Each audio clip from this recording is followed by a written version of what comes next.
শহীদ রাষ্ট্রপতি জিয়াউর রহমানের ৪৫তম শাহাদাত বার্ষিকী উপলক্ষে বরিশালে শিক্ষার্থীদের মাঝে শিক্ষা সহায়তা প্রদান ও দোয়া মাহফিল অনুষ্ঠিত হয়েছে। বৃহস্পতিবার ১১ জুন বরিশাল জেলা স্কুলের উদ্যোগে শিক্ষা প্রতিষ্ঠানটির অডিটোরিয়ামে আয়োজিত এই অনুষ্ঠানে প্রধান অতিথি ছিলেন বরিশাল সিটি কর্পোরেশনের প্রশাসক অ্যাডভোকেট বিলকিস আক্তার জাহান শিরিন। স্কুলের প্রধান শিক্ষক মোহাম্মদ নুরুল ইসলামের সভাপতিত্বে এতে আরও উপস্থিত ছিলেন মাধ্যমিক ও উচ্চশিক্ষা বরিশাল অঞ্চলের উপপরিচালক মোহাম্মদ জাহাঙ্গীর হোসাইন সহ বিদ্যালয়ের শিক্ষক শিক্ষিকা, শিক্ষার্থী ও অভিভাবকবৃন্দ।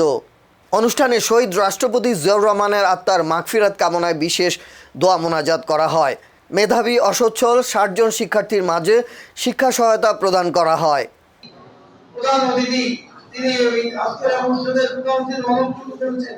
আল্লাহ পাক দীর্ঘায়ু দান করুন। ওয়ালাইনা ইন্নী সুবহান রাব্বিকা রাব্বিল ইজ্জাতি আম্মা ইয়াসিফুন ওয়া সালামুন আলাল মুরসালিন রাব্বিল আলামিন। এখানে বড় আরেকটা ভবন ছিল, অনেক পুরনো। এই স্কুলটার বয়স প্রায় ২০০ বছর।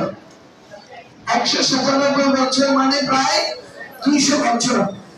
চিন্তা করেন যে স্কুলটার বয়স কত। ঠিক এইরকম একটি স্কুলে তোমরা আজকে ছাত্র, যে স্কুলটা সারা বাংলাদেশের কাছে একটি অন্যতম খুবই গুরুত্বপূর্ণ ঐতিহ্যবাহী একটি স্কুল।